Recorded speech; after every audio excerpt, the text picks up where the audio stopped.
ഛത്തീസ്ഗഡിലെ കന്യാസ്ത്രീ വിഷയവുമായി ബന്ധപ്പെട്ട് ചില മാധ്യമങ്ങൾ ഇപ്പൊ ക്രിയേറ്റ് ചെയ്യുന്ന ഒരു കഥയുണ്ട്. നമ്മുടെ വിശുദ്ധ പക്ഷത്തിന്റെ ശുദ്ധിക്രിയ കലശവുമായി ബന്ധപ്പെട്ട് അനാവശ്യ വാർത്തകൾ സൃഷ്ടിക്കുന്ന ഒരു അവസ്ഥ ഇപ്പൊ ഉണ്ട്. അങ്ങയുടെ ശ്രദ്ധയിൽപ്പെട്ടു കാണും. എന്താണ് വിശുദ്ധ പക്ഷത്തിന് അതിനെ കുറിച്ച് പറയാനുള്ളത്? മാന്യപ്രേക്ഷകർക്ക് സാദര നമസ്കാരം. ഈ വിഷയം അനാവശ്യമായ ഒരു തെറ്റായ അറിവിന്റെ പേരിൽ ന്യൂസ് 18 നടത്തിയിട്ടുള്ള എന്റെ ശ്രദ്ധയിൽപ്പെട്ടിരുന്നു. ന്യൂസ് 18 ചാനലിലാണ് ഒരു ബ്രേക്കിംഗ് ന്യൂസ് ആയിട്ട് അവർ കണ്ടത്.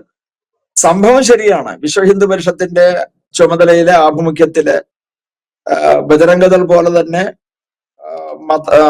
മതപരിവർത്തനത്തെ തടയുന്നതിനും മതം മാറിപ്പോയവരെ തിരികെ കൊണ്ടുവരുന്നതിനും അവരെ പുനരധിവസിപ്പിക്കുന്നതിനും സംരക്ഷിക്കുന്നതിനും ഒക്കെ ആയിട്ട് വിശ്വ ഹിന്ദു പരിഷത്തിന്റെ കീഴിൽ പ്രവർത്തിക്കുന്ന ഒരു സംവിധാനമാണ് ധർമ്മപ്രസാർ.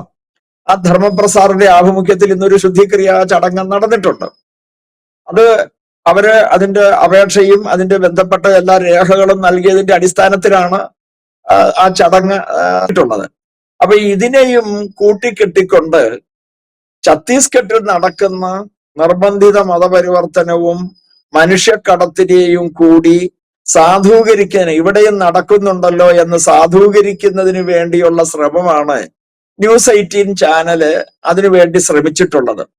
ഞാൻ മനസ്സിലാക്കുന്നത് വിശ്വ ഹിന്ദു പരിഷത്തിന്റെ സംസ്ഥാന ജനറൽ സെക്രട്ടറി വളരെ കൃത്യമായ മറുപടി ന്യൂസ് 18 കൊടുത്തിട്ടുണ്ട്. പക്ഷെ അയാൾ അതൊന്നും അവതാരകൻ അതൊന്നും ഉൾക്കൊള്ളാനോ അതിനെ അംഗീകരിക്കാനോ തയ്യാറായിട്ടില്ല എന്നാണ് ഞാൻ അതിൽ നിന്നും മനസ്സിലാക്കുന്നത്. എന്തായാലും അവർക്ക് കിട്ടിയ ഇൻഫർമേഷൻ പൂർണ്ണമല്ല. കോട്ടയത്ത് അത്തരത്തില് ഒരു പരിപാടി സംഘടിപ്പിച്ചിരുന്നില്ല, കോട്ടയത്ത് നടന്നിട്ടുമില്ല. പക്ഷെ അങ്ങനെ ഒരു ശുദ്ധിക്രിയ ചടങ്ങ് ഇരുന്നിരുന്നു. അത് ആ ബന്ധപ്പെട്ട ആളുകൾ കൃത്യമായി അവരുടെ 7/7/2025 റവന്യൂ ഉദ്യോഗസ്ഥർക്ക് നൽകിയ ഗസറ്റഡ് ഓഫീസർ, ഇപ്പോഴത്തെ നിയമം അനുസരിച്ച് കേരള സർക്കാർ കൊണ്ടുവന്ന ഭേദഗതി അനുസരിച്ച് നിയമനിർമ്മാണം അനുസരിച്ച് അവര് ആ പ്രിസ്ക്രൈബ്ഡ് ഫോം, ആ ഫോർമാറ്റിൽ അവര് ഗസറ്റഡ് ഓഫീസർ സാക്ഷ്യപ്പെടുത്തിയ ആ ഫോറം അടക്കം, അതായത് അവര് സർക്കാരിലേക്ക് അപേക്ഷിച്ചു കഴിഞ്ഞു, ഞാൻ മതം മാറാൻ തീരുമാനിച്ചു, ഇന്ന മതത്തിലേക്കാണ് പോകുന്നത്, ഇന്ന ജാതിയാണ് ഞാൻ സ്വീകരിക്കുന്നത് എന്നുള്ള വിവരങ്ങളെല്ലാം മേൽപ്പറഞ്ഞ ഉദ്യോഗസ്ഥൻ ഗസറ്റഡ് ഓഫീസർ സാക്ഷ്യപ്പെടുത്തി സർക്കാരിന് കൊടുത്തിട്ടുണ്ട്.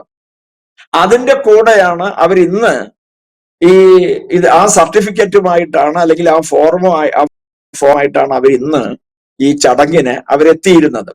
ആ ചടങ്ങിന് വരുന്ന സമയത്ത് സ്വാഭാവികമായിട്ട് ശുദ്ധിക്രിയ ചടങ്ങിന് അവരിൽ നിന്ന് ശേഖരിക്കേണ്ടതായ രേഖകളും തിരിച്ചറിയൽ രേഖകൾ അടക്കം, അവരുടെ SSLC ബുക്ക്, അവർ മുൻപ് ഏത് മതവിശ്വാസിയായിരുന്നു, ഏത് സഭയിലെ അംഗമായിരുന്നു, ഈ കാര്യങ്ങളൊക്കെ നമുക്ക് ചോദിച്ചറിയേണ്ടത് കൊണ്ട് അവരുടെ അടുത്തൊരു ഫോറം കൊടുക്കും. ആ ഫോം അവർ പൂരിപ്പിച്ചു തരും. ആ ഫോമില് കൃത്യമായി അവരേൽപ്പിച്ച് നൽകിയിട്ടുണ്ട്, എന്റെ പൂർവികര് ഹിന്ദുധർമ്മ വിശ്വാസികളായിരുന്നു, സനാതനധർമ്മ വിശ്വാസികളായിരുന്നു, ഞാൻ പുലയ സമുദായ അംഗമായിരുന്നു, എന്നെ പ്രലോഭിപ്പിച്ചും ഭീഷണിപ്പെടുത്തിയും ഞാന് ക്രൈസ്തവ മതം സ്വീകരിച്ചിരുന്നു. അദ്ദേഹം ഒരു പള്ളിയുടെ പേര് അതിനകത്ത് എഴുതിയിട്ടുണ്ട്, ഇന്ന സഭാവിശ്വാസിയാണ്, ഇന്ന പള്ളിയിലാണ് ഞാൻ പോകുന്നത്, ഇതെല്ലാം തന്നെ അതിനകത്ത് പൂരിപ്പിച്ചു തന്നിരുന്നു.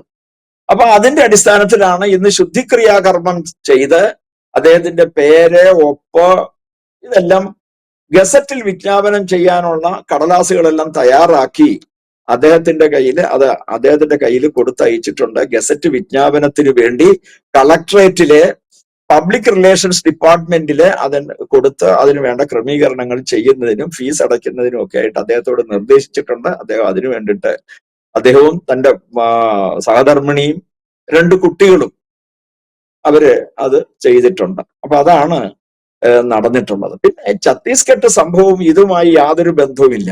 അവിടെ മതപരിവർത്തനവും മനുഷ്യക്കടത്തും നിയമം മൂലം നിരോധിച്ചിരിക്കുകയാണ്.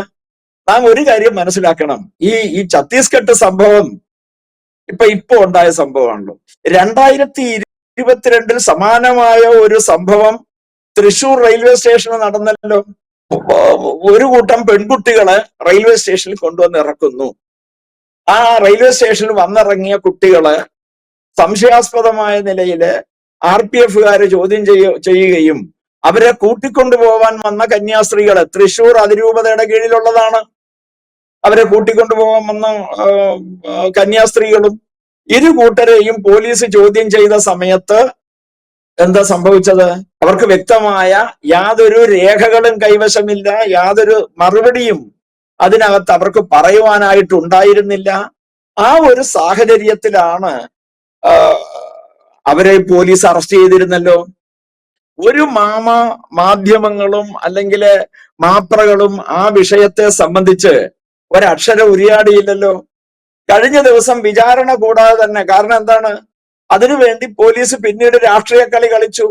വേണ്ട രേഖകളൊന്നും തന്നെ പ്രോസിക്യൂഷന്റെ ഭാഗത്തു നിന്നും കോടതിയിൽ ചെല്ലാഞ്ഞത് കൊണ്ട് ആ വിചാരണ കൂടാതെ ആ കേസ് തള്ളി എന്നാണ് മനസ്സിലാക്കാനായിട്ട് സാധിച്ചത്.